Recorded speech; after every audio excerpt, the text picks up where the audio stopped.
Hello friends, it's a pleasure to welcome you all and many of you back to the India Kitchen Congress.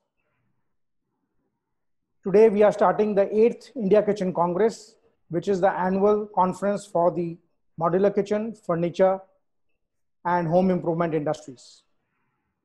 And for obvious reasons, we couldn't hold the conference in its physical form.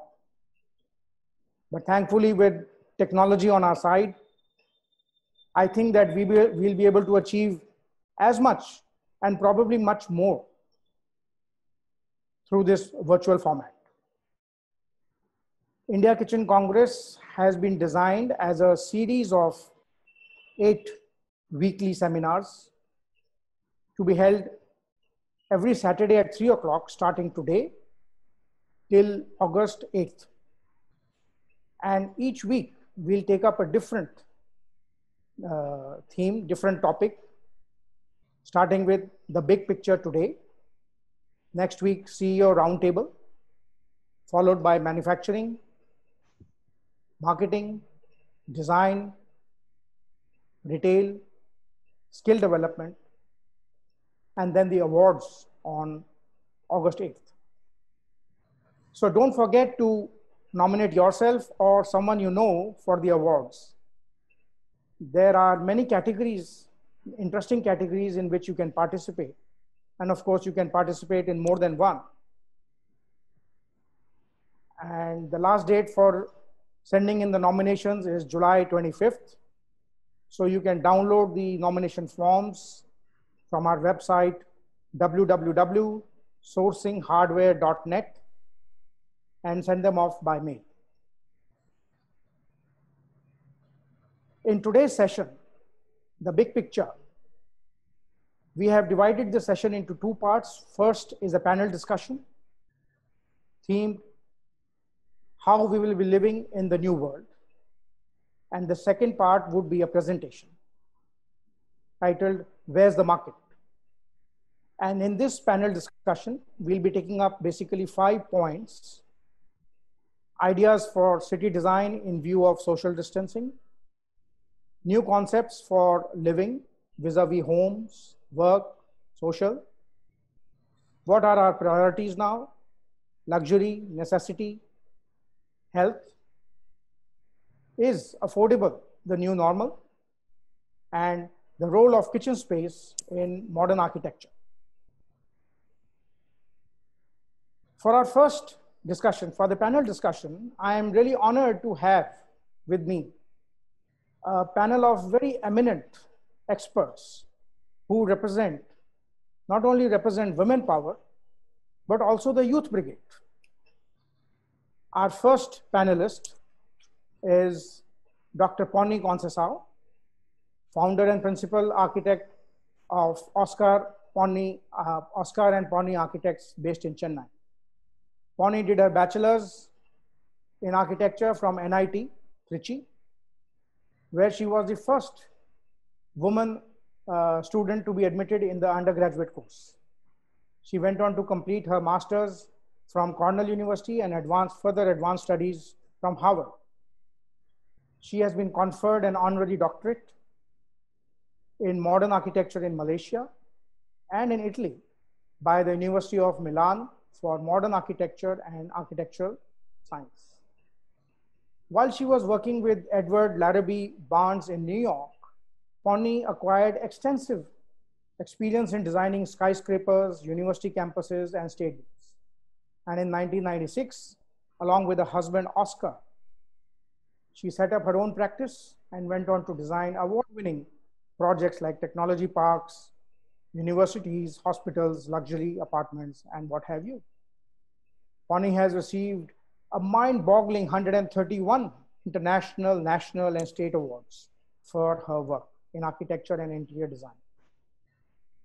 She has also been recognized as a distinguished alumnus by NIT, and the award was conferred to her by President Dr. APJ Abdul Kalam. She also conducts an annual exhibition of her paintings to raise funds for leprosy education. Our next speaker, next panelist is Mehak Agarwal, a graduate from Delhi's School of Planning and Architecture, where she completed her bachelor's and master's in urban planning. And she was a topper in fact, all the 6 years, and a gold medalist to boot. In various capacities, she has worked with the Intergovernmental Panel on Climate Change, Town and Country Planning Organization, Institute of Transport Economics, Oslo, etc. She says that her work explores innovative, implementable, and impactful solutions for pressing urban regional challenges. Mehak is also an advocate of social environmental justice. She's leading an online petition called Swachh Delhi for All, along with Change.org Foundation. And together, they are holding the government of Delhi accountable for human rights in sanitation. In this movement, she is mobilizing over 2 lakh people globally. The next panelist is Bani Anand, director at ATS Infrastructure. Bani is an entrepreneur who has keen interest in developing new age businesses. She works with her father in his real estate business, ATS Infrastructure Limited, and also runs a startup called All About Eve. ATS has been building homes for the last 2 decades and is one of the leading real estate development companies in the country. Bani has also been awarded the Dada Saheb Phalke Award for Women Empowerment. And she is currently heading the Women's Wing for CREDAI, which is the Confederation of Real Estate Developers Association of India. There she's working towards encouraging more women to take active part in industries traditionally dominated by males, such as real estate. Wow. And then we have Namrata Mehra, Associate Vice President at Godrej Properties Limited. Namrata has a bachelor's in interior architecture from CEPT and a master's in business administration from ISB. She's a management professional who uses her business acumen, creative thinking, development planning, and execution to help her company improve its bottom line. Over 19 years, she has developed a flair for building design thinking cultures wherever she works. Her work requires her to build strong brands, foster innovation, create unique customer experiences, and deliver sustainable profits for the stakeholders. At Godrej Properties, she leads the function of branding, design, marketing, and customer centricity for the project The Trees, and for all other developments that Godrej would be doing at Vikhroli. So, ladies, heartiest congratulations for all your achievements and a very warm welcome to all of you. And with this, I'd like to throw the first question, starting with Ponni. Ponni, what are your ideas for city design in view of social distancing? Okay, so today we are living in a very challenging COVID-19 scenario. And if you look at city design, it falls under the purview of urban infrastructure. And one of the main drivers of combating COVID, as you all know, is social distancing. And as far as design is concerned, we are all going by the 6 feet or 2 meter module rule. If you look at cities, they are the places where there is maximum human density. So when the density of humans are there, disease spreads faster. So what are ways to combat this particular problem? As we speak, a lot of countries abroad, especially I'm taking Western Europe as an example, and those rules are applicable here. When you take cities, for social distancing, sidewalks are being broadened. Cycle tracks, bicycle tracks are being created. Whole neighborhoods are being closed to car traffic.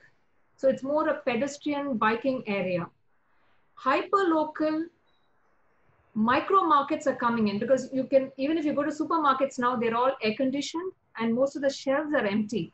So what's happening in Netherlands right now is, and it's also happening in Chennai as we speak, we have public squares divided into 16 feet grids, and we have hubs of hyper-local shops or markets, and people move along these pre-designed grids. So you preserve social distancing, and it's all done open air. Remember, an air-conditioned environment is actually a petri dish to grow bacteria and viruses. And indeed, right now in Chennai, we have very hot weather, but we're all putting up with a lot of ventilation as we, natural ventilation as we speak. So cities are now going to be, infrastructure is going to be slightly modified, broader sidewalks, closing down neighborhoods to car traffic, bike tracks. And remember, one of the major drivers for COVID-19 is actually air pollution. And a Harvard study has shown that these viruses sit on air pollution particles, and they get into the respiratory systems of people who even walk on the road. So air pollution is indeed one of the major drivers of infection. So that's the reason why we need to reduce air pollution as much as possible. And this is very, very relevant in city design. It's also important to bring in more green spaces. The more nature you bring into your neighborhoods, into our home designs, housing layouts, office layouts, the better you are in terms of getting rid of viruses. And that it's in combination with sustainability, because what sustainability talks to you is only about cross ventilation, bringing in courtyards, creating larger spaces for people to move into. So if you look at Central Park in New York City, it was created after the 1890s pandemic. Cities, blocks were raised to create this huge lung, city lung, as you can call it. So we need to bring in more greener spaces. Also, we need to rewrite FSI rules, because builders, end users, and governments need a win-win situation. Builders, as you know, will look for maximum FSI because that's their trade. And as architects, we also push this idea of sustainability. So I think we need to rewrite FSI rules, and that's where government needs to step in. The Tamil Nadu government has invited, architects and urban designers to come in with information on how to tweak FSI rules and create more nature-friendly spaces. And of course, my last point is creating suburban clusters. We need to decongest our cities. Much as we talk about, reducing car traffic and all, it's still going to be there. It's just human tendency.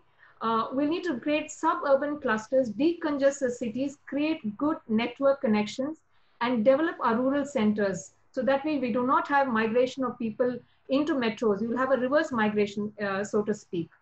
So these are the general yardsticks and solutions to take care of, these kind of challenges that we live in as far as city design is concerned.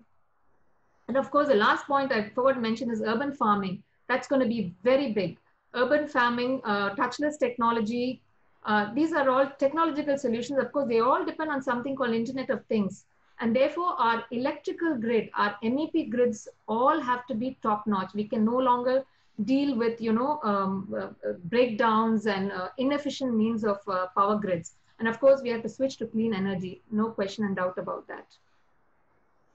Thank you. Mahek, as an urban planner and with a lot of exposure to global thinking, what are your views about new city design in this context? Well, first of all, thank you very much, Deepak, for the kind introduction and having us all over here. Before I jump into what could be the ideas for a new urban design, I would like to highlight that there are 3 things that we have to consider before we even talk about this new design.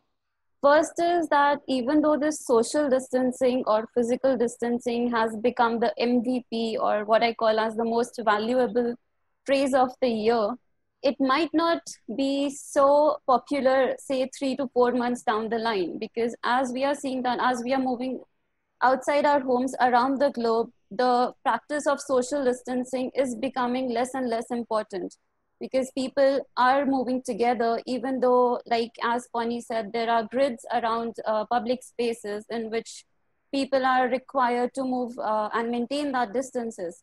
But in New York, in Western Europe, especially in like Paris and Netherlands, there are various cases in which these social distancing norms are started to break down. Second, this social distancing, it's a privilege for millions around India. We cannot expect that the 6 feet norm will be applicable throughout the India. And it's not just India, but different parts of the world, it's not a possibility.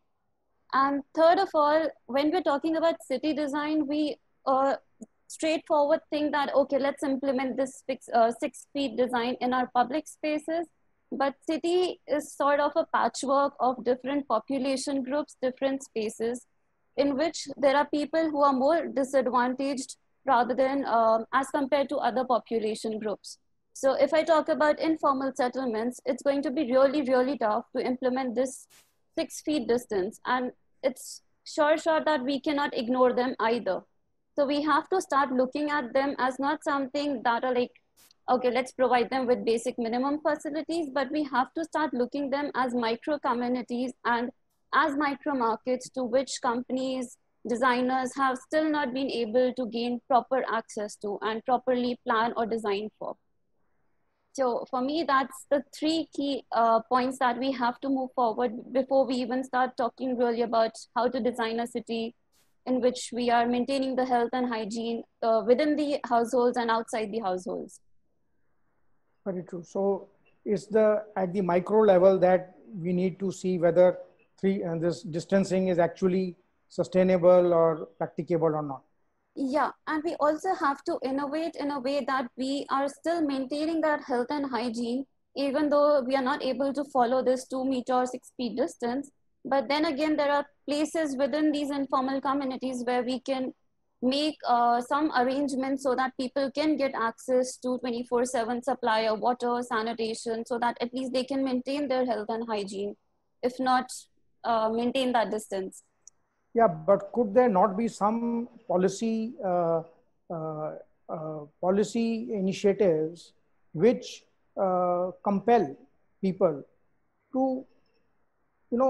change the way they move around, whether it's design of outdoor spaces like tracks and roads and common areas, or even hygiene spaces, sanitation spaces, where this kind of a compulsion could be put in through policy and design. Yeah, so that's already being implemented in India and in different parts of the world as well, that the government and the city designers, planners are trying to compel people to maintain that social distancing through different design measures, like painting these squares or circles around the public spaces, increasing the space for pedestrians to move around. But then again, only designers or government cannot win this game. People have to be a part of that move as well. So you cannot just ask people to say that, like I'll share this example of New York. So my friend lives in an apartment above the restaurants. And she was just telling me day before yesterday that even though restaurants have told the customers that they will be giving them drinks as a takeaway, people are still congregating outside these pubs because it's the way they have lived forever, and it's really difficult to change this behavior. For them, for certain people, it's sort of like, okay, the first wave has died down, even though it's not died down, but still, yeah. Very true.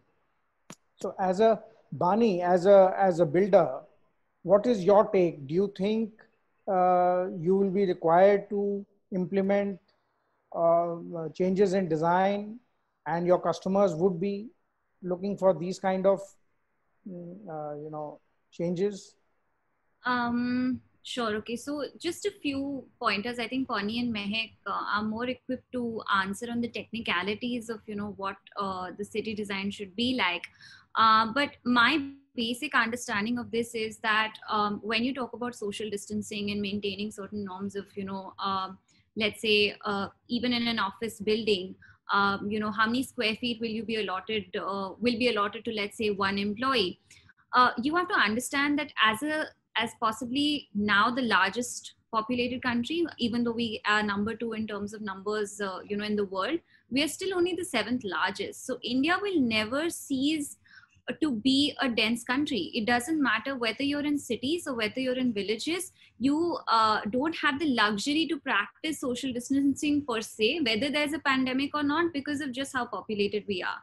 Today, if we look at what the pandemic has done, what COVID has done, even in a place like Dharavi, which is a slum which is very largely populated, they haven't managed to do any social distancing. So the only thing that the Maharashtra government did was, okay, let's check their temperatures every day. Even if anybody is at the brink of, catching the virus, let's quarantine them after. So they managed to bring the numbers down significantly. But have we managed social distancing? No. So I don't think we'll ever be able to do it because the size of our population does not permit us to do so. That being said, there are many things that we can do to actually take back from this, situation that the world is in, that how are we treating the environment around us? Do we need more green around us? Most definitely, yes. Can we be focusing on reducing carbon emissions? Most certainly, yes. We can improve the quality of environment that we're living in. As a developer that is making residential complexes, I can say that I've been very heavy in actually building green around it, but I'll do it even more today. I'll make sure that there are, more spaces for people to be able to physically exercise, or I'll make sure, and that's something that we've done so far, is that our complexes actually have a commercial sort of design as well, where we have basic amenities like your chemist, your grocery store. So none of our residents have had to go outside even to buy vegetables, because that's something that we already provide in our complexes. So do we strengthen that as a principle? Most definitely, yes. Do I think the situation is going to stay? I would imagine not, and hope not, for the sake of everybody. So I feel like there are a lot of learnings we can take largely to implement in terms of how we're treating the environment. If the government has to enforce things like, yeah, you should definitely fine people for spitting, why have we taken that not seriously up until now? Why has it taken us COVID to say that, oh, we are going to charge you this much money if you spit on the road? That should just be a no from the start. But otherwise, I don't think social distancing is something that we can practice. The one thing that this has done is changed how many people will be working out of the office now. And we'll have to only wait to see how many companies actually will enforce work from home after, and what the absorption of commercial real estate after this will be. Namrata, you have operations across the country. So as a strategic thinker and creative designer, what do you think going forward your developments would incorporate in terms of distancing, if at all? So thank you, Deepak. I think I would look at it more as how will the pandemic influence potentially developments and the design of developments, rather than restrict it purely to distancing. The one thing I think for us that's come out is that everyone across the world is now looking as home as sanctuary.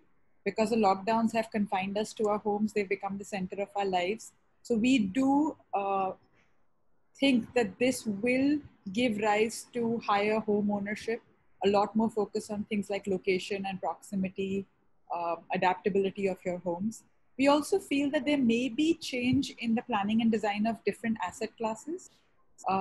We will see increased growth in potentially mixed use developments. We do feel that there will be higher impact on decentralization of downtown. A lot of people may want, even if they go into work, to work closer. Definitely more mixed use and mixed income neighborhoods. Potentially an uptick in transit-oriented development. The one thing that I feel may come out from an innovation perspective is merging of virtual and physical spaces. So one could think of telecommuting is going to happen. People are going to potentially work from home. It may not be very high as pandemic standards, but it definitely will be more, we think, than it was before. And this will give rise to a need for more flexible spaces. I know of colleagues myself who work in a joint family setup, and they have a couple who was very happy with their own one room in a 3-bedroom apartment. Now a husband and wife trying to work together out of that one room is impossible. There is just no way that they are able to pull that off. So things like acoustic privacy, all of this is going to come And like Ponni mentioned, we have a couple of our developments which have urban farms. And we've actually had our FM teams harvest stuff and take them to our customers. And that has given us validation. Something that was just an innovative exercise for us when we set it up is actually resulting in people, coming to us and saying, thank you, this has worked out really well for us. We do think that sustainability will be underscored more and more, while a lot of us in our practice and our developments make sure that our buildings are green rated. But I do think that there will be an uptick in wellness standards. There will be a deeper emphasis on facilities management. We'll have to have better, stronger broadband. We'll have to make sure that our services planning standards go up. A lot of pandemics and health issues are, a lot of the mitigation can be done through services planning as well as sensor monitoring. Now imagine if you had the right sensors already integrated into all of your backbones for the development. It becomes a lot easier to potentially pick up what those situations might be. So I do think that there will be an impact on how our developments are going to be planned. Will it be just reactive? Perhaps not. I think there will be some longer influencing lessons that all of us have to look back on and be able to then think of them as what can we do better, not just to solve for this current pandemic, but just be better focused on resilience. How can we build on resilience, and how can we do better in building communities? So I think this all boils down to one basic acceptance that our infrastructures need to be more, as you use the word, resilient. Whatever may be the cost of the infrastructure, certain basics, security, safety, and amenity-based support needs to be assured at all times. 100%. This pandemic or the other, this disaster or the other, this crisis or the other. So the premium is going to be on dependability. I would think so, yes. If we were to look at new form, of course, we have suddenly discovered the virtues of work from home, WFM, and everyone seems to be very familiar with this. All ages seem to be very familiar, but are there any other concepts that are being, could evolve going forward, Ponni, as a designer? Okay, we do a lot of homes also, selected homes, apart from, large institutional projects and such. And we've got a lot of new requirements that have come in. We used to always have his home or a study for the man of the house, even though the lady of the house did go out to work. So there's a demand for his home office, and there's a demand for her home office. And these home offices, have undergone a little bit of decor change. Like, for example, looking for, acoustic treatments, blackout facilities, a proper office decor. So these are, small changes that are happening in home design, because that is going to be a thing of the future. Because pandemics, in my mind, are actually game changers. To me, I always like to look at the positive side. There's a lot of things that you can learn from COVID-19. It has rejigged the way we think. And if you look at home design, I'm just taking a physical home, for example. We're looking at the foyer. Foyers have become very important spaces, because then that's where you put your sanitation tools. Either it's ornamental wash basin where you can wash your hands, or the sanitizer, and you remove your shoes. I mean, we always had it in Indian homes, but it's just that a lot of us are still, a lot of my clients at least, are looking at it as a more important space. The other thing is using antibacterial materials. Nippon has antibacterial paint, exterior paint and interior paint. It nearly converts the toxins in the air, formaldehyde, and then vaporizes the whole thing, converts it to water vapor. We also have antibacterial hardware, antibacterial tiles. Japan is actually the pioneer for this antibacterial tiles, because they've been used to a lot of viral epidemics in Oriental countries. The introduction of the powder room actually happened after the 1890s plague. So like that, you're going to have areas in the house that are going to be more developed, more importance given to spaces. For example, children's study areas. now education is actually online. So we're looking at a lot of Internet of Things creeping into our domestic lives as well. And that's why I see a lot of retrofitting of existing homes, and the new homes that are going to be built with should have all of these requirements. And also, I would, again, I spoke about this before, you need to bring in a lot of nature.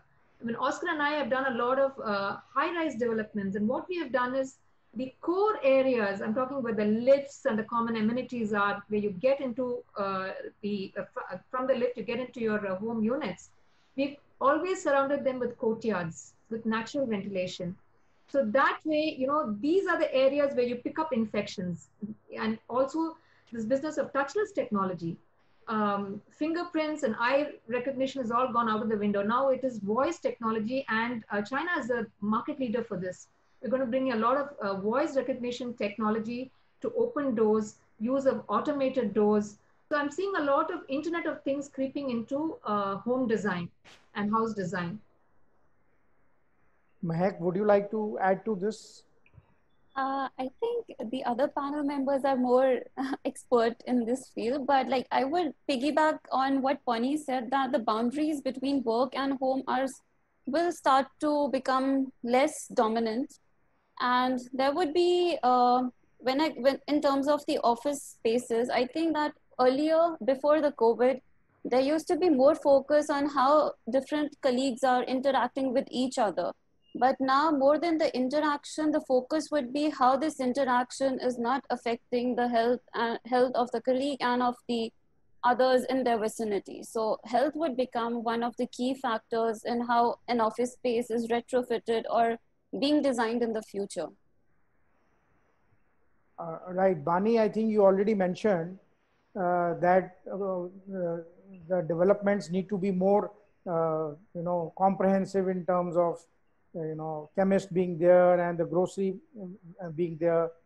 So walk to shopping, so to say, walk to basic shopping. What more do you think you'll be doing in your projects? Yeah, so, very interesting. Again, I think Ponni summarizes everything so well that after she speaks, I don't know how much more to add.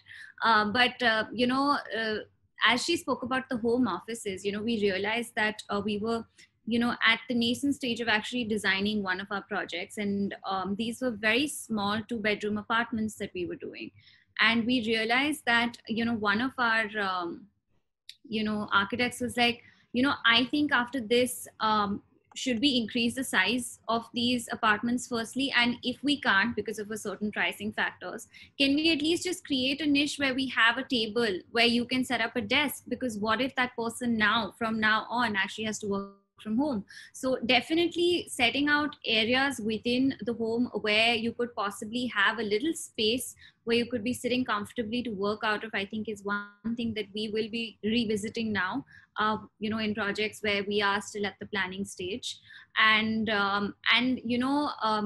thinking about whether today, I mean, we've spoken about how high street, is something that we should be considering because it's open, you could possibly not have air conditioning, but again, it's a geographical thing. Does the weather in a city like Delhi permit you to actually have, a lot of high street shopping? That's again debatable. But definitely trying to create living experiences where you can spend the entire day in your little cocoon and still feel as though there's more to your home.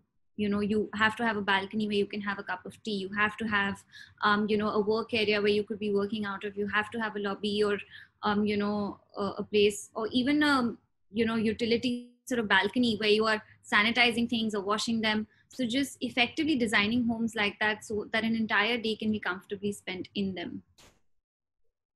So as a mixed use development, Namrata, you mentioned earlier, does that address our need for social interaction also? Work from home, okay, we are doing, but what happens to social?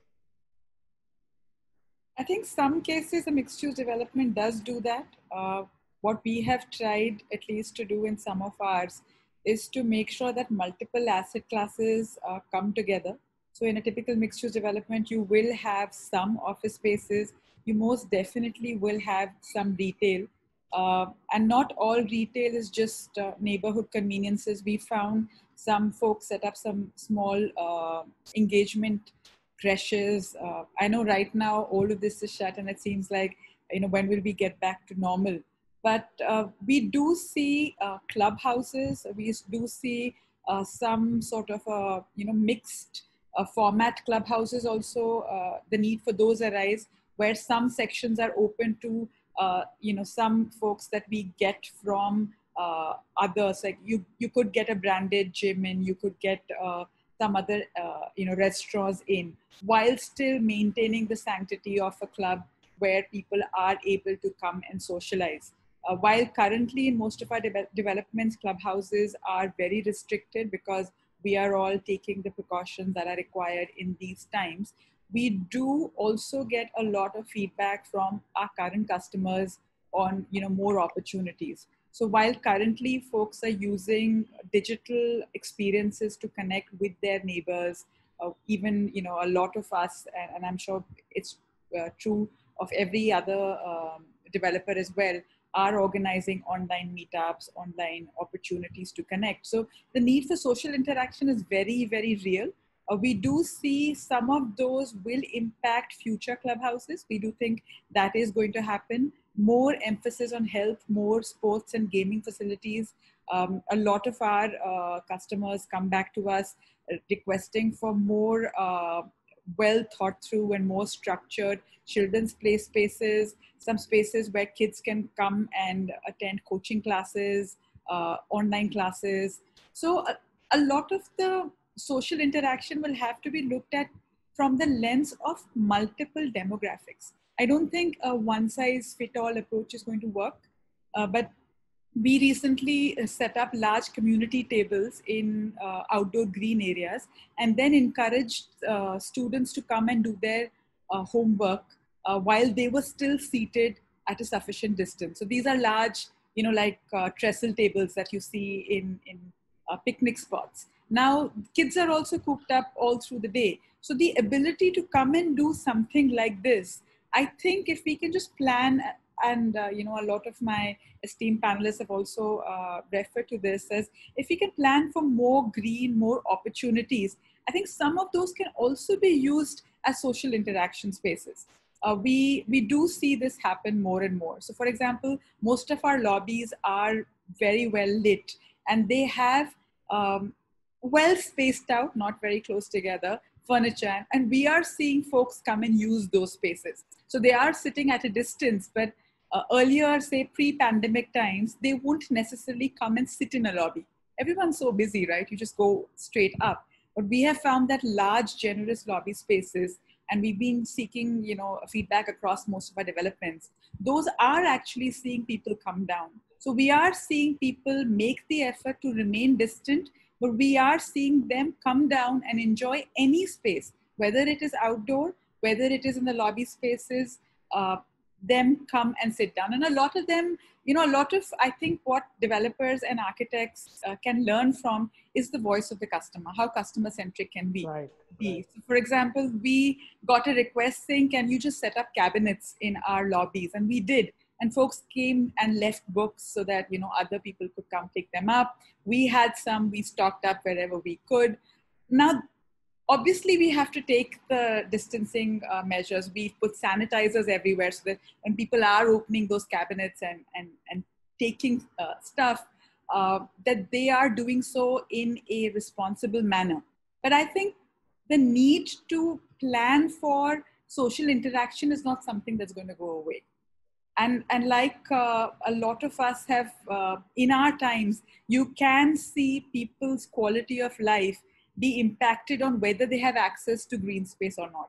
Those folks who have access to a balcony are happier. I know folks who've set up workspaces in their balconies, given the good weather Mumbai is being seen.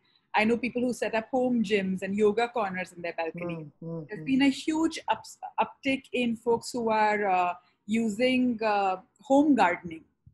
We've got a lot of pickup of people coming down and saying, we've got a balcony garden. Can the horticulturists help us out with khad? We want to do better. So we are seeing people wanting to commune with nature as a clear feeling that's coming from inside, but a lot of it is also wanting to do it as sociably as possible.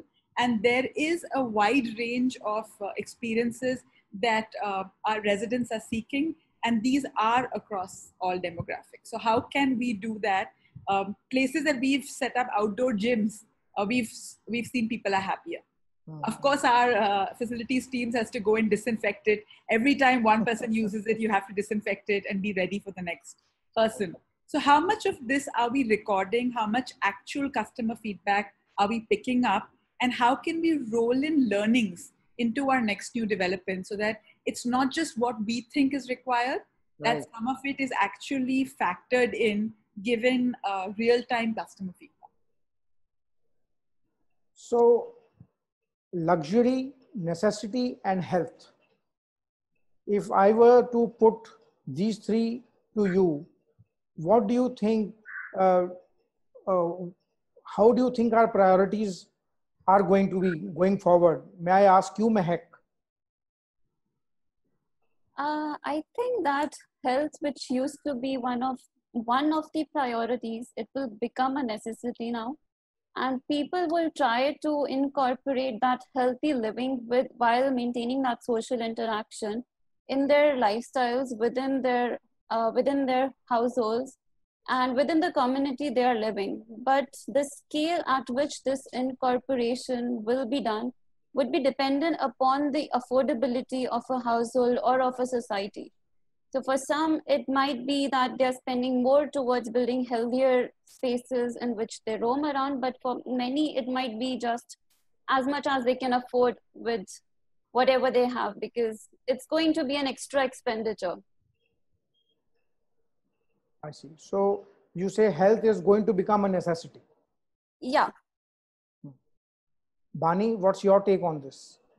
No, I completely agree. Health, I think this pandemic has acted as a catalyst, to all of us realizing what is the most essential thing that we have. I mean, you could have all the money in the world today and there's nothing you can do with it if you don't have health. And I think all activities and all, development that contributes to engaging in a way that focuses on health is something that, we should all be looking at. When it comes to luxury, I don't know if you mean housing or development, or if you just mean luxury in the larger sense. In the larger sense, I mean, what's luxury to me might be a necessity for someone else. Correct. But it could be in any aspect of my life, whether it's clothing or food or travel or living or even, hobbies. So, I'm going to give a little bit of a philosophical answer to this, which is that psychologically, we are all conditioned to be a certain way because that's just how much time we've spent living a certain way. If I have spent 28 years of my life living a certain way, I don't know how much of me will change in 6 months. What happens when this is gone? What happens when I actually resume back to normal life? When I start meeting people, do I meet them with a certain sense of being very conscious of, oh, am I contracting a virus, or I'm probably afraid, or am I just so relieved that I want to go back to that normal, and the new normal is no different from my regular normal with, certain precautions that I might take because I've realized the value of my health. So honestly, we don't know how much we'll change till the time we don't know how long we've spent in this. If it goes on to be a year, the level of impact will be different. If it just goes on for another few months, the level of impact will be very different. And I think that's something we can assess only after this is gone. Because can we entirely change who we've been this entire while? I doubt that'll happen. But I feel like definitely the amount of attention we've paid to our health is something we will change. Ponni, what do you think your clients would be saying now regarding luxury and the other things? I think there are three basic... Hi, Santosh. Sorry. Hi, Santosh. Welcome. So we are just continuing our discussion. Okay. So there are three basic priorities in the customer or the end user. One is health, the other is wellness, and the third one is sanitation protocols. And if you look at this pandemic, it's not going to go away very soon, because I understand from my business associates from the Far East, especially from China and from South Korea, the second wave is already set in. There's a lot of lockdowns in Shanghai, Beijing, a lot of places in South Korea as we speak. So in my mind, this will go on, hopefully for the next 6 months, no more than that. But my worry is that viral infections, it's an indicative issue of what is going to happen in the future. And I would again look at it as a, as a game changer. So luxury in my mind will take a sort of a back seat, but it's again, if you look at antibacterial materials, L&T has this wonderful new switches which are antibacterial, so does Legrand. And they have different finishes. They have the low range, they have the mid-level, they have the high range. So luxury is still going to go hand in hand with the products that we're going to use. And I'll bring to you another point, and this taking a point that was discussed earlier on. The design of high rises are going to change. In New York, what's happening in New York and other Western countries, what they're doing is they're bringing in new rules. For every 5 floors, you're going to have 1 floor plate with just landscape. Okay, so you don't have to go back to the street and enjoy fresh air or balcony. You can actually take the elevator up, go to the 6th floor, and then you have a huge garden. Then you have 5 floors again a huge garden. And what is happening is the government is mulling on giving tax break to developers who bring in that kind of nature, landscape elements, so anything that will provide health. And that's where government needs to set in. They need to bring in tax breaks to builders. And any builder who takes cognizance of all the new must-haves in the consumer's list and the business of bringing in nature into their housing layouts will be a winner, no matter the cost. Because today people are willing to spend money to just survive, to extend your lifetime. And I'm foreseeing that this will have a huge impact on us. And I tell you what, as an architect, I've been talking about sustainability to my clients. Have cross ventilation, try to minimize the use of air conditioning. And like I said, aircon is a petri dish to grow bacteria. Please use local materials, please use local labor. And I'm also seeing modular construction pick up a lot, because with modular construction, you don't need migrant labor. You can pick the local labor.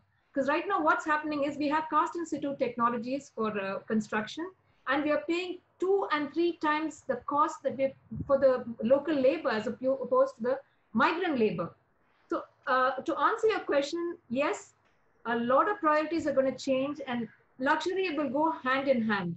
It's a matter of how much a client can actually afford to buy.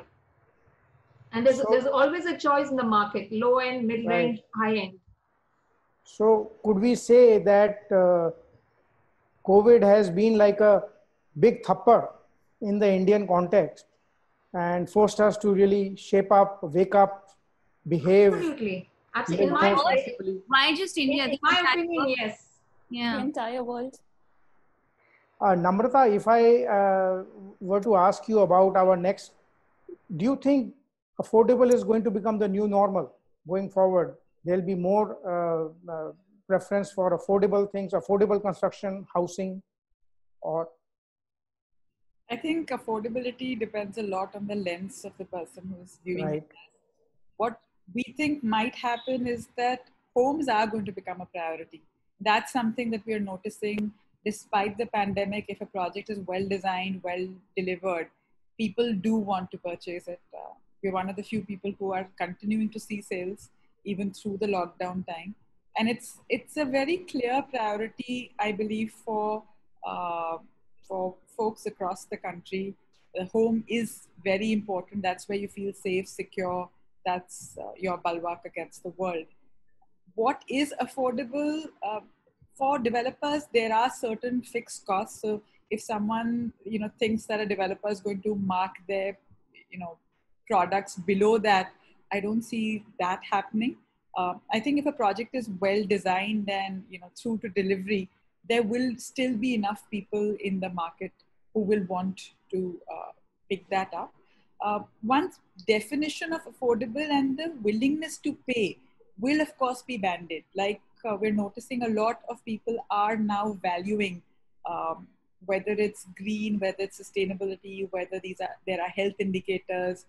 The definition of what is luxury and what is affordable is changing for a lot of people. So if you're talking about priorities, I think prioritization will change. So rather than say that, whether affordable housing will become the new normal, I don't think we're quite going to see such a big shakeup because there are developers who play at various price points. And depending on the micro markets there are also within the micro market, you will get a product at various price points. But from a customer's perspective, their prioritization might change. So if a customer had a priority of potentially just say finishes, they might be looking at multiple other parameters that might change their willingness to pay for that product, and therefore what is considered by them as affordable. So I think that might alter a bit given the current scenario. From the point of view of housing demand, not so much a choice. I mean, at a certain price point, the housing needs to be affordable for the vast majority of the Indians to be able to buy a house, to own a house. Mahek, what do you think would be the key ingredients of affordable housing, since you have a lot of work behind you on sanitation and sanitation economy per se, you've looked at it very closely. What should be the ingredients of affordable housing? Well, Deepak, as Namrata said, affordable is a perspective. So for a middle class, affordable has a different bandwidth as compared to affordable for somebody who's living in the informal settlements. So from that perspective, affordable housing will take different shapes, but we also have to acknowledge that at present, the economy has been affected a lot. So for people to reach out and seek affordable housing at this moment, it might not be a priority rather than feeding your children, getting your children to school, or just getting enough money to sustain. That might be a bigger priority than seeking something that's an affordable housing. Because yeah, like right now, at least the people I know who are suffering from losing their jobs or getting their pay cuts, it's not a priority for people to seek an affordable housing right now. Bani, as a builder, do you think it's an interesting market for you, the low-cost affordable housing segment? Correct. So we've actually, as a company, been investing a lot of our time and our energy in, affordable and low-cost housing both. So we actually, when it comes to Resi, are very well diversified. We do luxury, but that's a very small part of our portfolio. And then largely what we do is between boutique and affordable. And then we have low-cost developments, let's say in tier 2 cities like Bulandshahr, Moradabad, etc. as well. Many years ago, we kind of identified that the largest demand is at the bottom and the middle of the pyramid, which not that many of us are catering to, unfortunately. So if you see a city like Mumbai, again, while the definition of affordable varies significantly basis geography, affordable in Mumbai might be 2 crores, affordable in NCR might be 50 lakhs. But that being said, we just felt that not that many people were actually catering to where the real demand was, which is low cost and, affordable. And we started doing that. After this pandemic, I think one thing that we can't, ignore is just that everything is dependent on the economy stabilizing. Today, my largest clientele is, salaried employees, of companies. And if they are getting laid off, then as Mehak said, their priority is not then to buy a home, even though they realize the importance of it through this pandemic, that, their safe haven happens to be the roof over their head, and that should be the first investment they make. But do they even have money aside then to make that investment, because priorities become so different? But if and when rather the economy does manage to stabilize a little, we know that for a large chunk of that population that probably was putting off this decision of buying a home will probably say that, okay, I think this is the best time to do it. Also because I feel like any amount of price correction that there could have been has already happened. So this is the best time to buy for whoever wants to buy. So I think post this, people who have retained jobs and are in a position to actually go from a rental home to a home that they can own. I think that's the largest audience that we have for immediate sales. You're right. I think the basic given is that first the economy needs to stabilize and we need to be more confident about our incomes going forward. Yeah. And the reason I brought up affordable or low cost was that it has a lot of impact on the industries that we are catering to at India Kitchen Congress, that is kitchens, furniture, and other home improvement elements. So, and I think Santosh would also have much more insights into how that market segment is going to play out. Yeah. So now I'd like to come to my final question to you all is how would the role of the kitchen change or increase or decrease in our styles of living and in architecture and in design? Ponni, would you like to take that? Okay, I think kitchens have always been the main focal point of any activity in a home. And I'm looking at the time frame of civilization. From the cave dwelling, the kitchen was a main warm spot in the cave. And then as a civilization progressed, the kitchen became the back of the house. And then after the turn of the century, industrial revolution, kitchens were mechanized. And then after World War II, we had modular kitchens come in the West. And of course, now it's completely modular. So I think kitchens are the most important part of the house. And I have a prediction. At least Harvard studies have indicated that kitchens are going to be the new family spaces. You're going to have a nook for the kids to play, the mom or dad to cook, and a small little nook for one of the spouses to work. So it will be a merging of the kitchen and the family hall, so to speak. And the other prediction that's being told is that I'm using the term yuppies, kitchens are going to be the new party area. So given these two predictions, I would say that, kitchens are going to be very, very important elements. We'll have to look at a new aesthetic for kitchens, new hygiene-oriented kitchens. And I also have a few predictions for the 2030 kitchens. I'm saying that kitchen gadgets are going to be fully automated. You're going to operate them from your cell phones. You're going to have self-cleaning countertops. You're going to have 3D printers print out your food. You're going to have tiny micro gardens inside your kitchen. And of course, you're going to have antibacterial materials, like I said, paints, tiles, and what have you. And then you're going to have an important element of gray water recycling.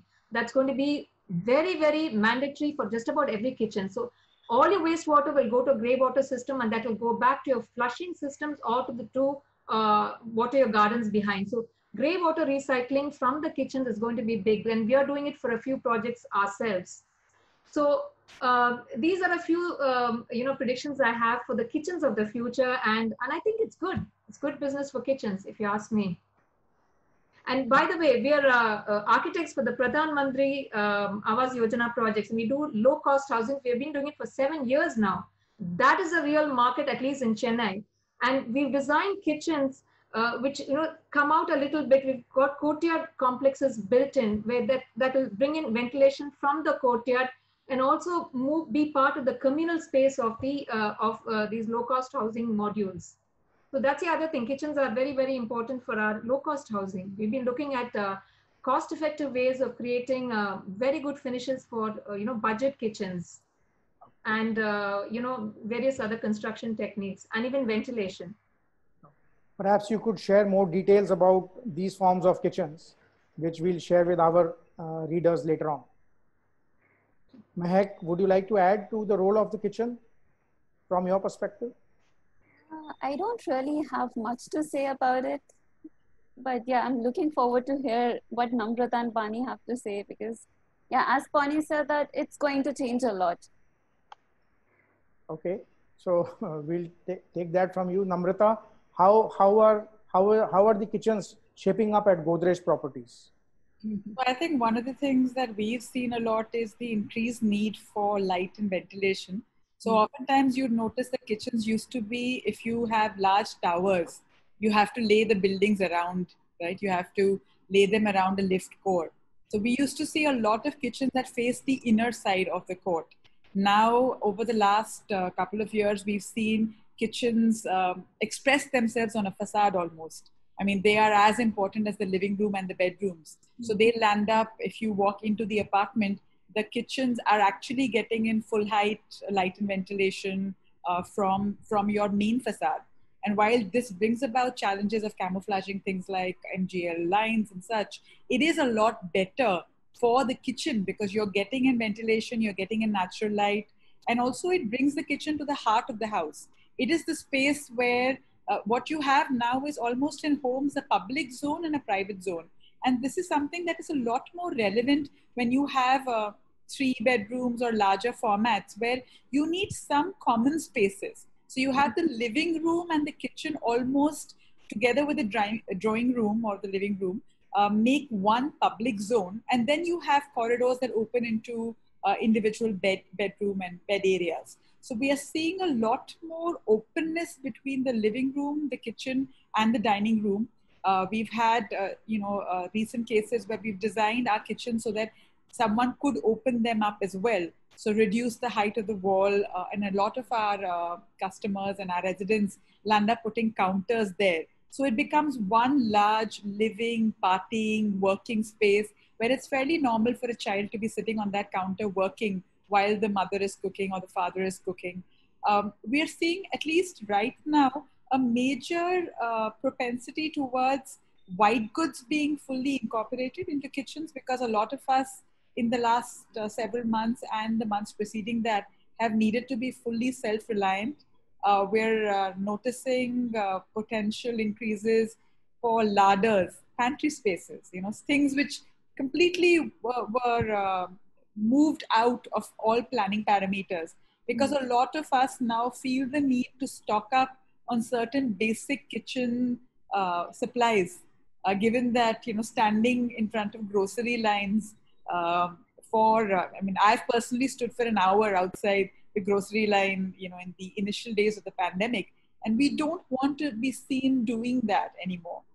Major focus on health and hygiene, whether this is twin basins so that you can disinfect and wash, antimicrobial materials like Ponni was mentioning. But I do think the major focus is going to be that this is now the heart of the house. So how can we integrate it into the rest of the apartment and living? And how can we prioritize health? And food is not just something that we consume. The whole act of making, serving, cooking food is going to become more and more central as we go back to a lot of basics going forward. So yeah, for us, it's been a good exercise going back to, in some cases, the drawing board, and in some cases, just real-time customer feedback. So in a way, the typical BHK format, the H and K might get merged, the hall and the kitchen. Happen a lot. I mean, we have been planning for more open kitchens, more ability to open it up. But what's very interesting is to go back and see what residents have done. We could have sold them the apartment with the potential of lowering the wall height so that there was no electricals on it. But to see a lot of people actually do that gives us the confidence to say that for us now, the living, dining, and the kitchen space is the public zone for the house. And that will increase in a lot more people investing time, energy, resources. The look of the kitchen will now be as important because now it's no longer the place where the Dai comes and cooks, right? A lot of people are enjoying that themselves. And what we are seeing is that what is the back wall? Where is the sink best camouflage so that the whole kitchen works? We're also seeing certain other requests like for really large, for example, 4-bedroom and penthouse units, can we have a front kitchen and a more sort of wet kitchen as well, so that the front kitchen works like, a kitchen island does. Show kitchen. Yeah. And a lot of these obviously vary on geographies. One of the advantages of being a pan-India player is that we get customer insights across various cities. So there's a major variance across geographies. There's also a lot of variability in our planning for larger apartments, where we know there would be multiple generations living together, vis-a-vis smaller apartments where a lot of times it's nicer for the kitchen to be part of the living room. So there is that variability as well. But nothing takes away from the fact that kitchens are and are going to continue being the heart of the house. I just got a message from Gurudev Venkata Pathi from Chennai, and he said there's the sales of dishwashers is going up in Chennai. Mm-hmm. So, we Bhani, absolutely believe that's a trend that's here to stay. Would you like to add to this, the role of the kitchen?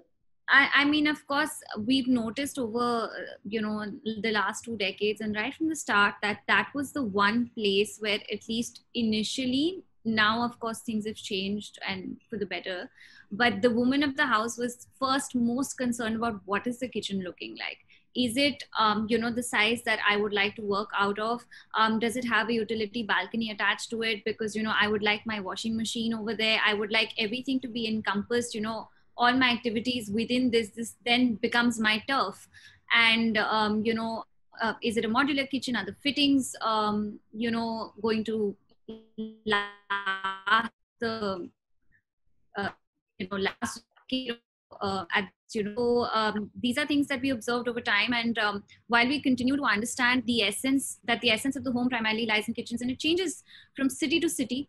We operate in 7 states, and we realized that, in, let's say, metropolitan cities, people like the concept of open kitchens. And they like, at least when it's like couples that are, let's say, staying in Bombay or Delhi, they'd like to have the option of hosting people, having like, a bar on one side of the kitchen as well, cooking side by side, or having someone serve, while they're all kind of standing around and, having a good chat. Recently, actually, it's just an anecdote I'm sharing because everybody pretty much has summed up everything else. We have a luxury project, and somebody who came to see our show flat actually said that, the next time you do it, can you have one more kitchen which is smaller where only I can cook? Because I don't want to be where my staff is. I find it so claustrophobic, and I really enjoy cooking. So I would like them to prep everything, put it in one side, and just have one nook that I can cook peacefully where I play my music. And I thought that was a very interesting observation, because here is this working woman who's like, I like to do it for fun.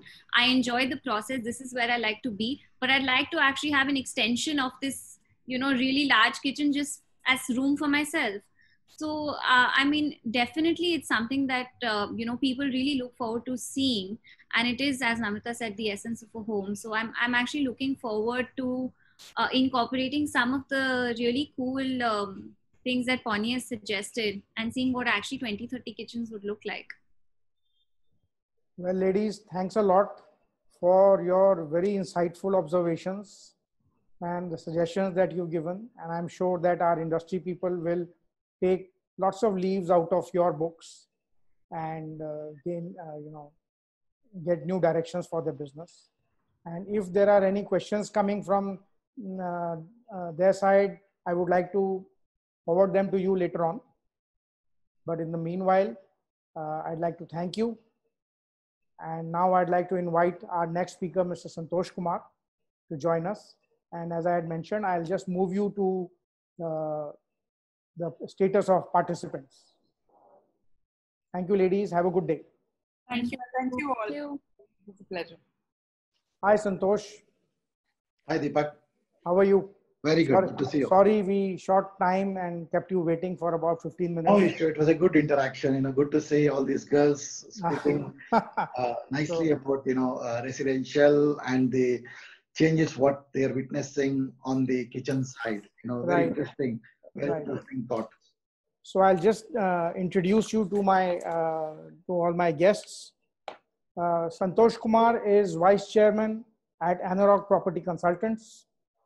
He has over 20 years of experience in Indian real estate. He has a profound understanding of the industry, right to the grassroots, I would say. No wonder everyone wants to know you, talk to you, and to learn from your insights, Santosh. Santosh has been very closely involved with the merger of JLL with Framel Crowe Meghraj, which then created the largest international real estate consultancy in India. As CEO of operations, he had strategic oversight of JLL India's 11 cities of operation. For the past 2.5 years, he has been with Anurag Group, the country's leading real estate services group. And as vice chairman, He's based in Gurgaon, from where he manages the group's India operations as well as the Dubai office. He is a student of Delhi University and an associate of the Institute of Cost and Works Accountants of India. He is also a member of FICCI's Real Estate Committee and member of the Indian Cancer Research Institute. Today, he is going to provide us a look at the state of the real estate trends leading up to COVID outbreak. He will also share in his analysis various aspects of real estate that have been impacted by the COVID and the supply and demand trends in the residential sector during the lockdown. Well, the floor is all yours, Santosh. Thank you, Deepak. Thank you so much for the kind words. It's a great privilege and honor for me to participate in the second edition. Last year also I participated in the same platform, and it was a wonderful interaction with all the fellow members. And great to be here once again, Deepak. Thank you. I'm going to cover, especially on the real estate. Before I make my presentation, I would like to say a few things, what happened on the real estate side. I'm going to touch upon the asset class, which is very relevant for your audience right now. It's basically residential, but there are other asset class where many of your audience may be interested to hear about. So I will speak about few lines on the other assets classes. So let me start with the office. Again, you have kind of a kitchen installed in the offices as well. The office was booming before COVID. We had around 42 million square feet of absorption was last year. And, post-COVID, what we are anticipating that many of because it's a global pandemic and mostly it has hit in the European and US economy, considering that, even today in Indian office space, around 70 to 75% of the absorption or the occupiers are from US or European countries. Since the pandemic has hit them very badly over there, which is, impacting the global GDP, we will see a reduction in the office absorption in the next couple of years. So what we are saying currently is maybe it will have an impact of around 30 to 40% on the office absorption. We have already seen in the last 2-3 months, many of the corporates either canceling their lease or expansion or, reducing their spaces. So but it is not relevant that all the sectors are, got impacted because of the COVID. There are sectors like online industries or the pharmaceutical. These are the industries which are still booming and they continue to expand. But there are other corporates who have been hugely impacted because of COVID. So they are taking this initiative in order to optimize their cost. Second, which is very important, the booming business which is currently going on is the industrial and warehousing, where the industrial kitchen comes into place. And there is a huge demand for the industrial kitchen. There are equipments which has been specially manufactured for the industrial kitchens as well. This segment of asset class is really booming because what we had seen, because of the Make in India campaign from the Prime Minister, and also the online, business is booming. The industrial manufacturing and the warehousing segment is really booming. And what we are witnessing is a huge demand for the warehousing spaces. So since there are huge amount of laborers are required for these facilities, we do see there is a great opportunity for the kitchen manufacturers to supply their kitchen equipment to these industries. This is the second assessors class. Third, which is another sector which I'm going to cover, is going to be on the residential. Fourth SS class, which was in my last presentation to this forum, I spoke about two emerging sectors. One was the co-living and co-working space, and this third sector, the final sector, was the hospitality sector. Hospitality sector, as you know, it is hugely impacted, and it will have an impact on the kitchen segment as well, because many of your kitchen manufacturers may be supplying a huge amount of equipment to the hotel industries. It will have an impact. And the co-living space, again, because of the social distancing, in my opinion, many of the operators may not expand in a similar pattern as they used to expand before COVID. Primarily because, one, these co-living spaces used to be taken up by the millennials or the executive classes, who tend to stay closer to the workplace. And now, because of the social distancing, many of the landlords either asking them to vacate.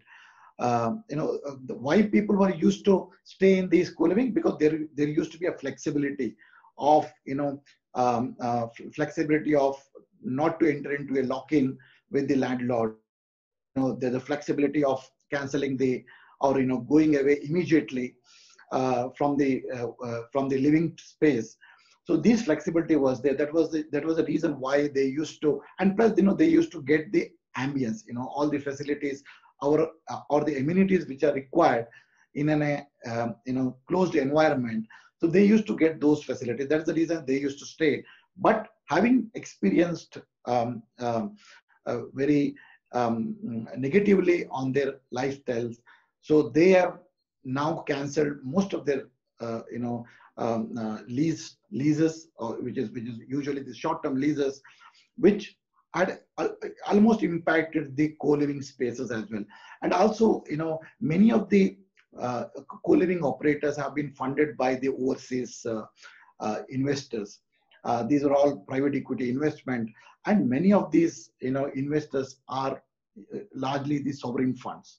And because most of these nations required funds for their own country, they have recalled the money which they wanted to invest in countries like India, which was basically emerging countries, and they were investing in these startups. Since these startups have been, these fundings have been withdrawn, so it has largely impacted their expansions. So co-living is also another area which is largely impacted because of the COVID.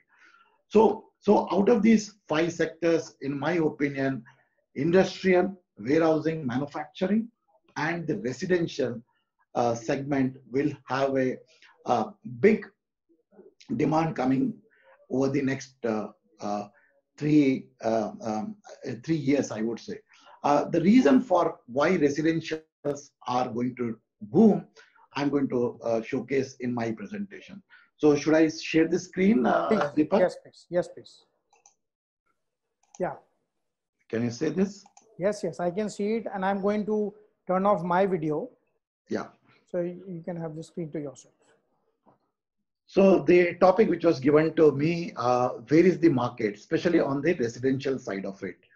So I wanted to take everyone back to 2008, when the global financial crisis happened.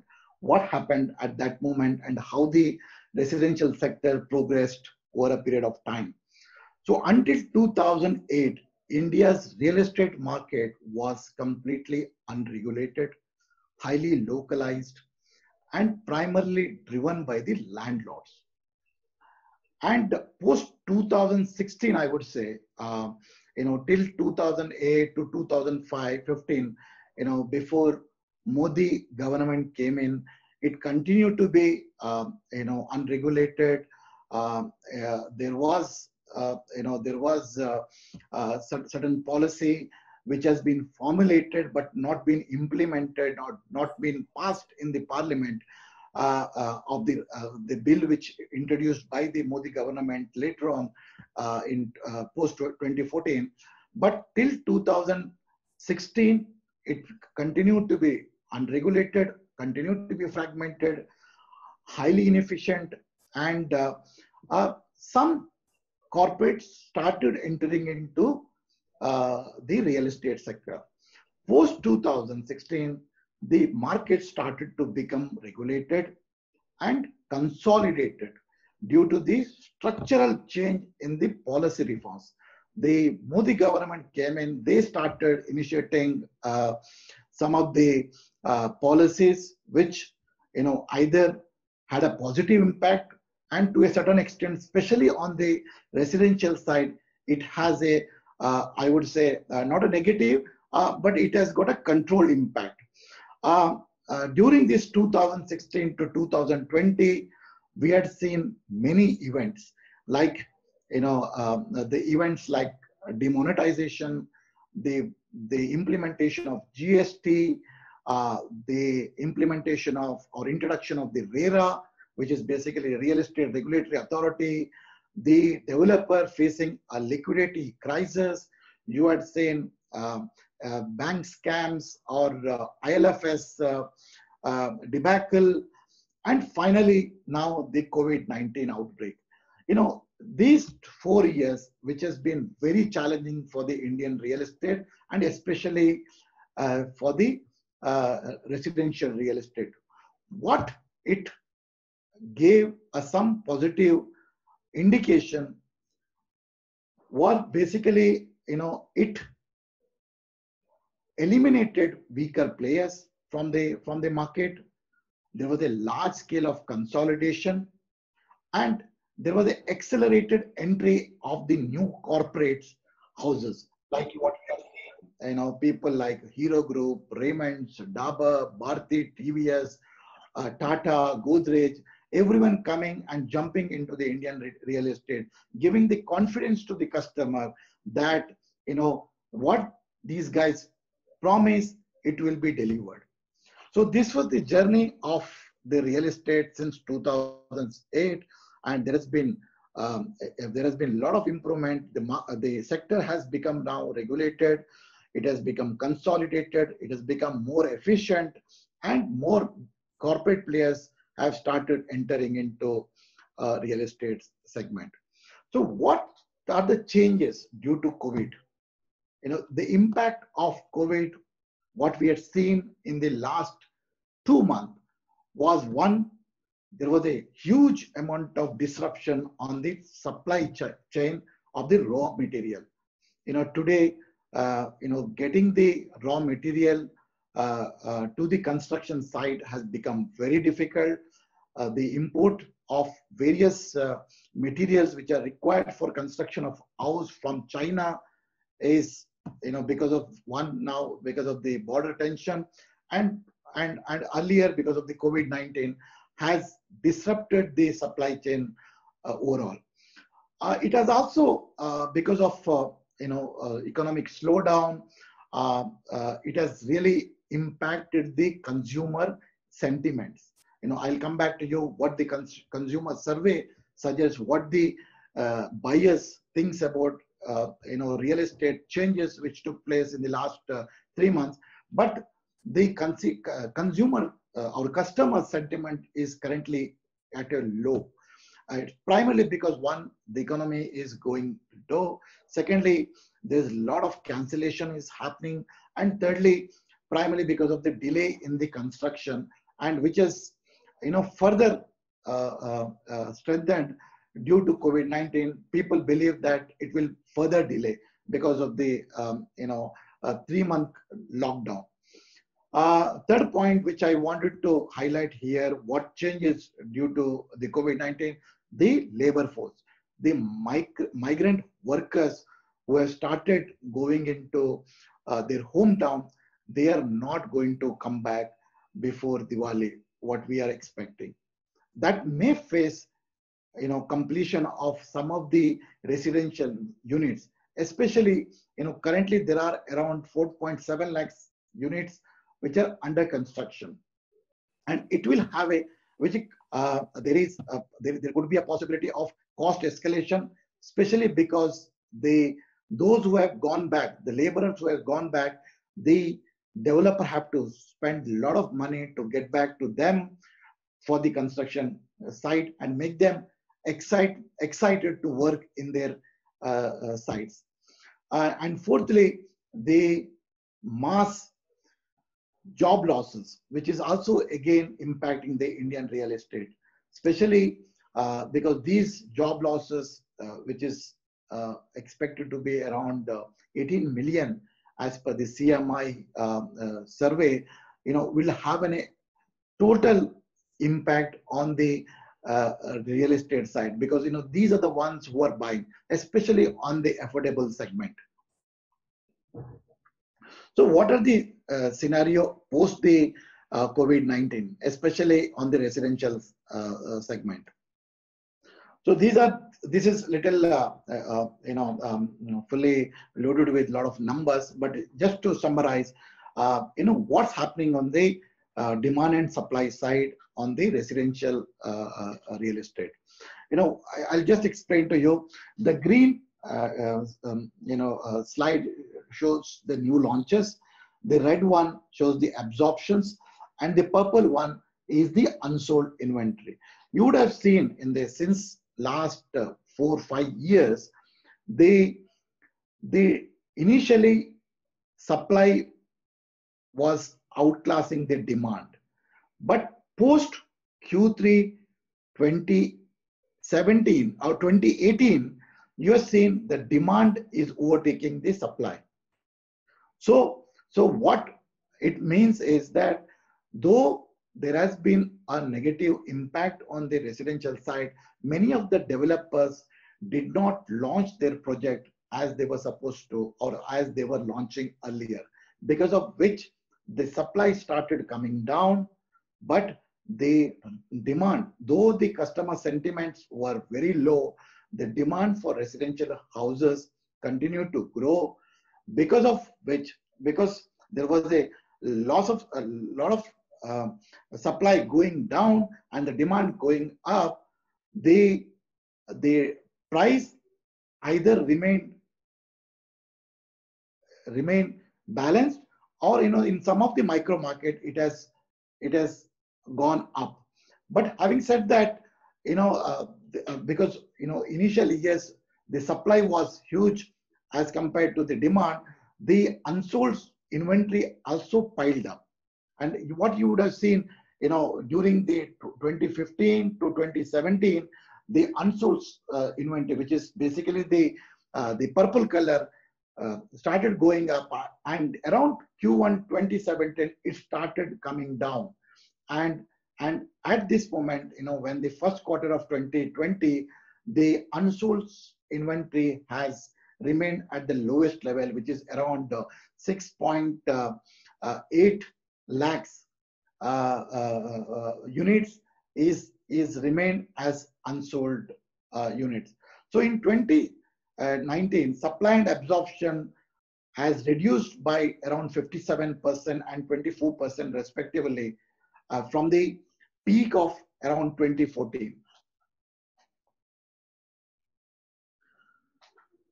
So this is an interesting slide. This is where it will have an impact on the kitchen and cabinet industries. Out of the total total residential manufactured, or total units produced by the developers, today you can clearly say that more than 70% of the supply which is coming from the developers units is considered to be around mid or affordable segment.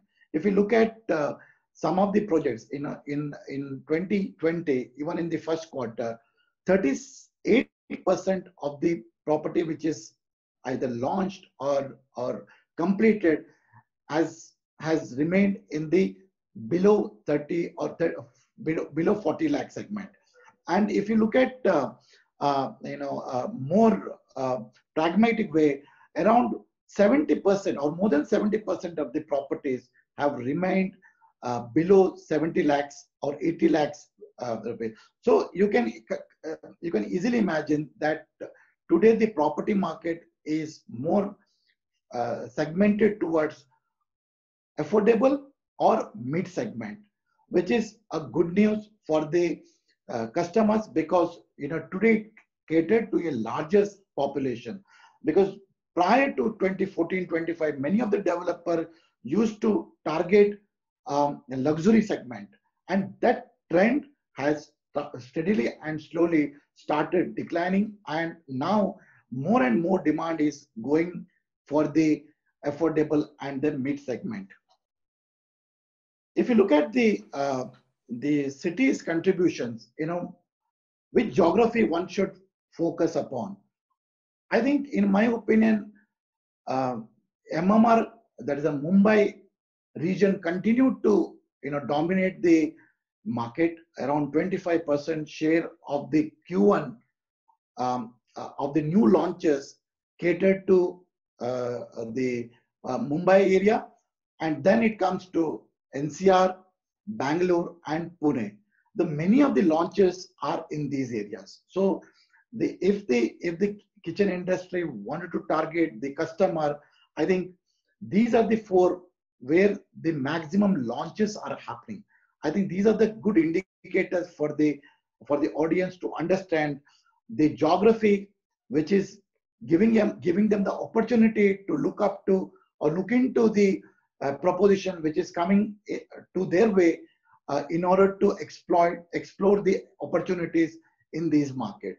So MMR continued to dominate of the launches. NCR is in the second place, but in the last quarter, Bangalore has overtaken the NCR, and Pune continued to grow on the launches for the residential segment.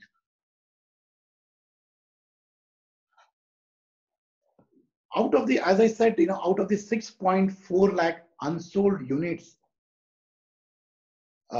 which is either getting ready this year or it's already completed. So 60 out of the 6.4, around 33% are either getting ready or completed. And this is where I think the audience needs to focus. If the kitchen manufacturers are looking at this slide, I think they should be targeting those 33%, which is basically is their immediate market within these 7 cities.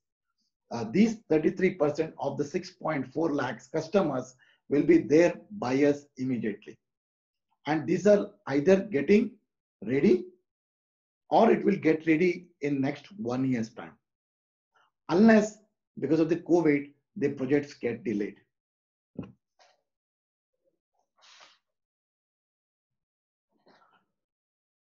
Again, as I said, out of the 4 lakhs units, there could be some delays because as I said, out of the 6.7 lakh unit which is getting sold, out of the which is getting completed in this year, out of the 15.6 lakhs units, out of the today around 15.6 lakhs units are under construction. Out of these, around 6.8 lakhs are units which are unsold, and there are around 4.7 lakhs units are getting constructed for the completion in next 1 year's time. There could be possibility that because of the COVID, it might get delayed. So what are the emerging trends, out of the COVID-19 outbreak? Disrupted demand and supply dynamics. Supply may decline by 25 to 30%, whereas sales may drop by 25 to 30% in 2020.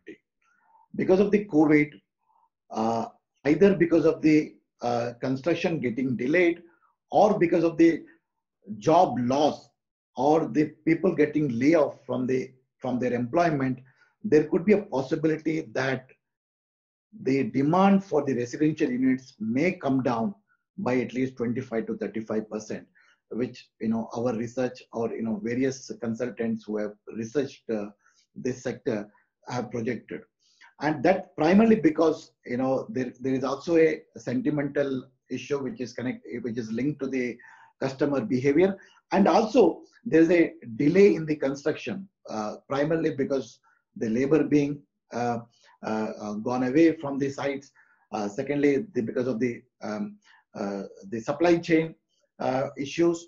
And thirdly, because of the liquidity being faced by the developers, there could be a decline of around 25 to 30% on the supply. There could be construction delays, as I mentioned earlier. Affordable segment, which is primarily one of the life savior for the residential sector in the last few years, there could be possibility that the unsold inventory in the affordable segment may increase by 1 to 2%, because earlier there used to be a very high demand for the affordable segment. People used to buy in, because most of the developers have targeted the budgeted segment of the people who can afford those houses. So this segment may get impacted because of the blue collared customers, who are primarily working in the sites or who are working with the vendors, the retailers, because they have to shift or they have to go back to their hometown.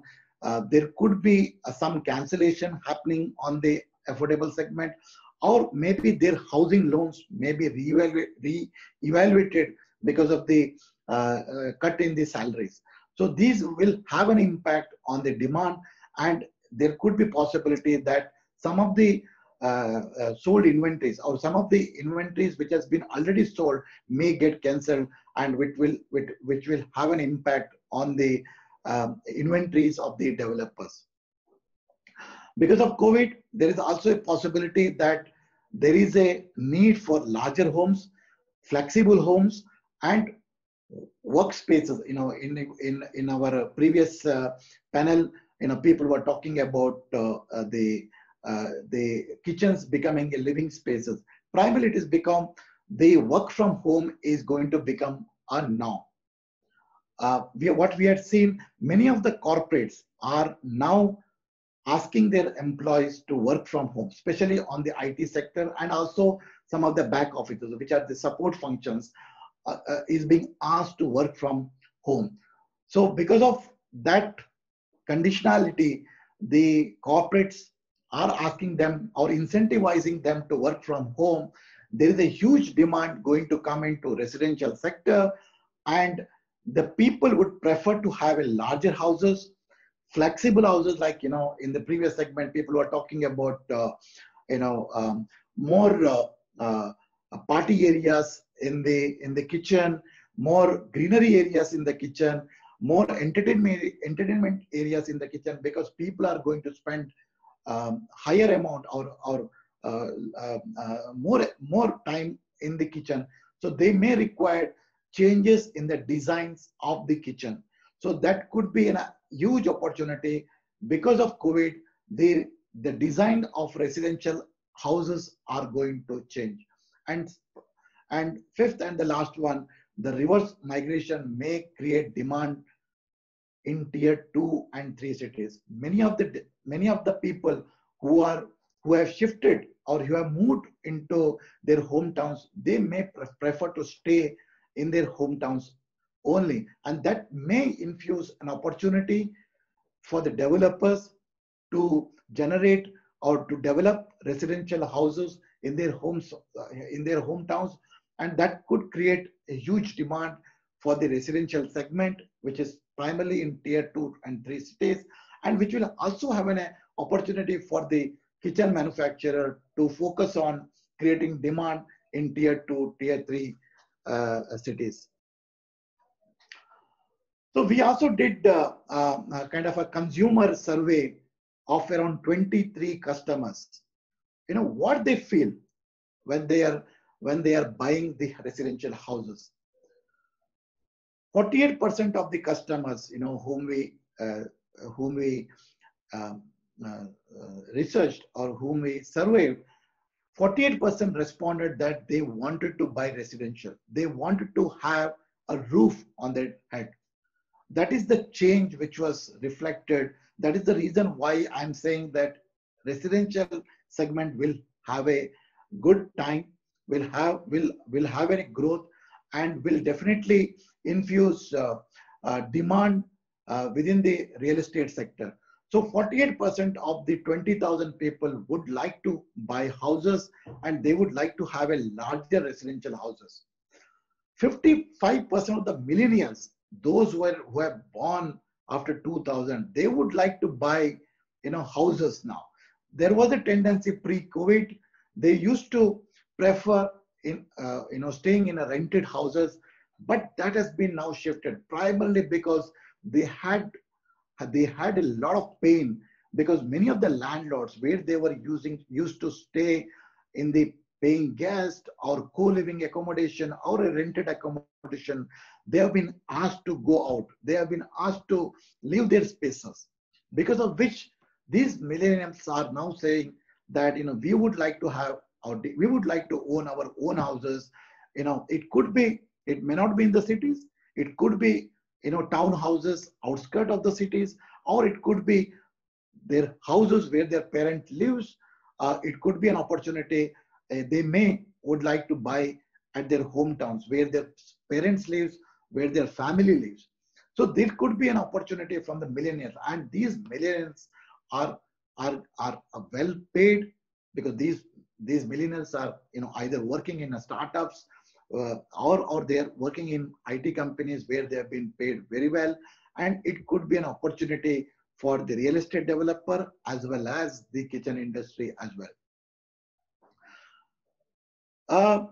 62% of the 20,000 surveyed people prefer to buy house from the known branded developers. That is why I said this is going to be a consolidation time. Many of the fly-by-night operator will disappear from the market. Many of the developers, small-time developer who have not been able to deliver what they have been promised, going to disappear from the real estate, and people would like to buy the houses from a reputed developer. So the message here for the kitchen operator, please connect with good developers, reputed developer who have the money, who have the ability to deliver on time, who can pay you for the equipment they buy from the manufacturer.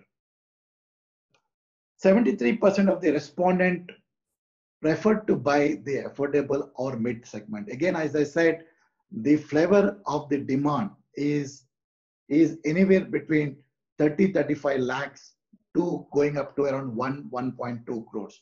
So in this segment, there's a huge demand for the developer as well as the kitchen manufacturer. These are the segment. These are the people who are going to buy the houses. 73% of the respondents said they wanted to buy the houses from a reputed developers and affordable segment, which is between 35 to 1.2 crores of budget which they have. And many of the developers now are catering to these segments, and they are planning or designing their houses which cater to the budget of the customer or the need of the customer. So post-COVID, many of the developers are changing the design of their houses, where, as I said, flexi homes, where they can have a office within the house, within their apartment. The developers are either giving them free furnitures in order to incentivize them, or they are designing in such a way that the property becomes completely automated, and the technology is becoming a norm, and many of the houses will have a lot of technology incorporated within their design, and prefer to have a flexible furniture in those designs.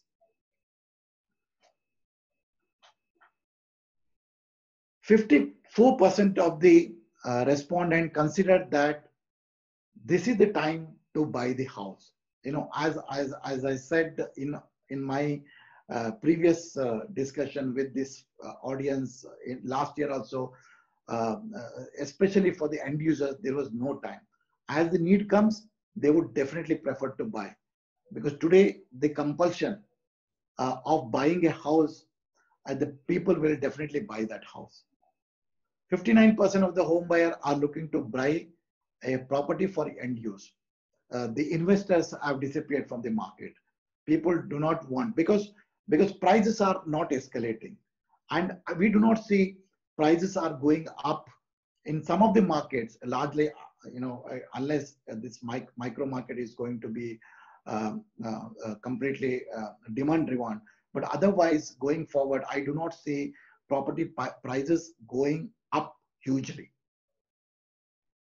72% of the buyers still prefer to buy property. And as I said, most of the customers, like for example, the millennials or the elderly people, the working class, they would like to buy their houses. If given an opportunity to commence their operation offices, then I think the demand for these houses are going to go up. And what we had seen in our data also, around 84% of the home buyers who have booked prior to COVID, they would continue to, go with their decision. It is not that, post COVID, the people have started cancellations. Yes, we have seen some cancellations, but what we have seen, especially markets like Bangalore, Chennai, Gurgaon, those who have bought their houses previously, those who have booked their houses, they continue to give their whatever they committed to the developer, they have been able to fulfill that promise, and they completed their transactions post COVID also. Though the disease are increasing, the impact is increasing, but what we have seen is we have not seen that much of cancellation as compared to the pre-COVID.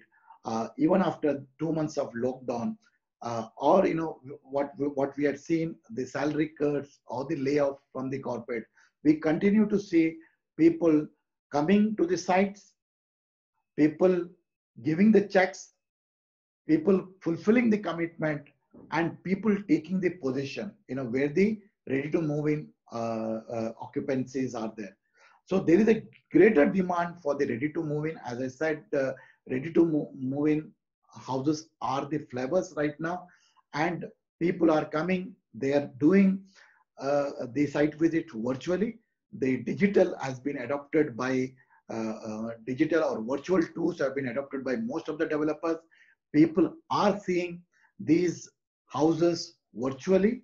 Many of the developers have given actual videos, and they forward these videos to the customers. They get the feeling as if they are seeing the property like live, without getting the site visit done, or getting exposed to the COVID risk. People are still selling. The developers are still selling their product. What we would have seen even during the lock-in period, many of the developers had a good or reasonable sales during the lock-in period as well. So in the nutshell, the demand for residential is continued to be there. The demand for the affordable and mid segment continue to be there. There is a demand going to come in from millennials, going to come in from people who have been asked to work from home because they need the larger spaces, they need the flexi spaces. These are the new trends which what we had seen in the post-COVID arena. So these are the some of the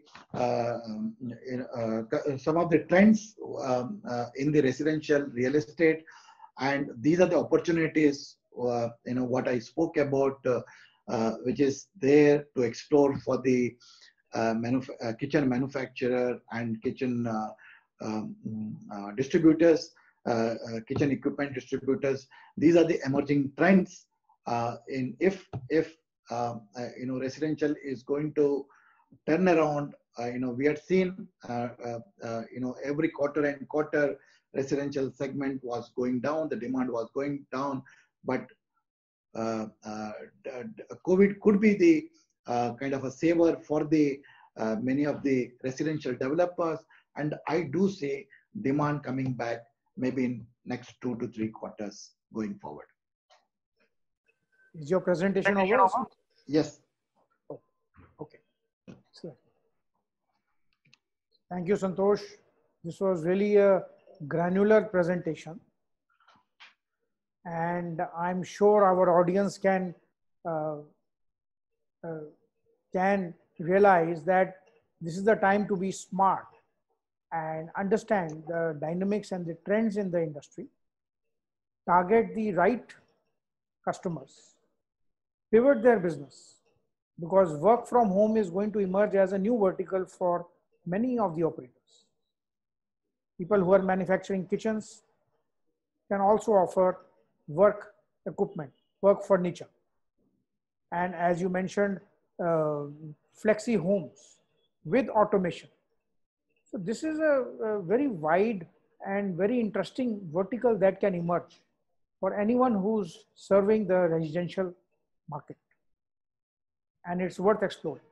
Absolutely. You also said that ready to move in homes are the ones that we need to target, particularly in the affordable and the mid segment, and those which are likely to be delivered within the next 1 year, which is a substantial number. And then it's the millennials who till now prefer to live rented, but now would have the preference to buy their own asset. So all in all, carefully measured, I think there are still lots of opportunities to be picked up in the next 2 years, which is the time frame that you see before overall revival happens, and it's not too bad. So I hope that the kitchen, the furniture, and the home improvement industry is able to imbibe some of these guidances of yours. And I hope that I can share your presentation with anyone who would like to have a copy. Absolutely. Absolutely, Deepak. So with that, Santosh, I'd like to thank you very much for taking out time and speaking to our audience. And as before, it's really an honor and it's a pleasure to have you amongst us. Thank you so much, Deepak. Anybody has got any questions, they can write to me. I'm happy to answer them directly. And if any trend they would like to hear from me on going forward as well, I'm happy to answer that. Thank you so much for giving me an opportunity, Deepak. It is fantastic having in your platform. It is second year consistently, and it was a delight to be in front of this audience. Thank you very much. Have a good day and stay safe. Thank you. Okay, friends, the first session of India Kitchen Congress is over. And now we meet again on next Saturday at 3 p.m. for the CEO Roundtable, which would see the leaders of some of the top kitchen companies of the country coming together and discussing the strategies and the outlook for their industry. The session would be moderated by another kitchen industry veteran. I'm sure many of you would know him. He is Deepak Bharadia of Mainekuche, Pune. And the floor will be all his next week. Till then, take care and stay safe. Good day.